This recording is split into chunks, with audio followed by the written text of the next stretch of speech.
kamerave se na kalon 4 metër. Kështu, ne pra edhe sot do t'jemi në seancë, ashtu siç e parasheh rregulloria pra e punës së kuvendit.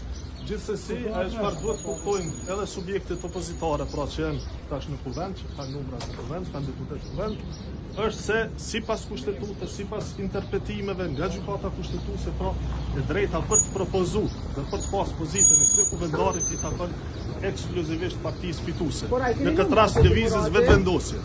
Po këtë po ja u respektojnë. Lëvizje vetëvendosje gjithsesi që po presim pra ngjajshëm sikurse ishte rasti më hershëm pra i blokadës së kuvendit për raportin e konfirmimit të mandateve dhe që në fund pastaj opozita u pajtua me qëndrimin tonë dhe u detyruan ta votojnë unanimisht, ngjashëm e kemi edhe situatën tani.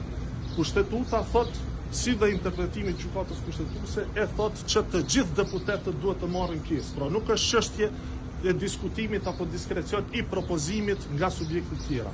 Ekskluzivisht pozita e kryetarit të kuvendit i takon partisë fituese dhe ne sapo që të kemi konfirmimin pra edhe nga subjektet opozitare që pajtohen me rezultatin zgjedhor, pra që lëvizja vetëvendosje është subjekti fitues, sepse siç po shihet përkundër faktit pra që kemi më shumë vota se dy subjekte të tjera radhazi, pra vendi i dytë e i tretë bashkë, ka një mos pajtim në gjas nga subjektet opozitare me rezultatin zgjedhor. Pra duhet të sigurohemi që subjektet opozitare e kanë kuptuar rezultatin zgjedhor, e kanë kuptuar mesazhin e votuesve qytetarëve dhe në mënyrë që të ecim para, pra që të zhbllokohet puna e kuvendit në konstituimin e vet, duhet që të gjithë të marrin pjesë në votim dhe të ecim para. Pra zgjedhet kryetari i kuvendit edhe ne tashmë kemi propozimin, pra është deputetja ministrja në detyrë Albulena Haxhiu, e cila është propozuar dhe sapo të kemi dakordimin dhe konfirmimin që ka vullnet për zhbllokim të procesit nga subjektet opozitare, ne do të vazhdojmë. Faleminderit.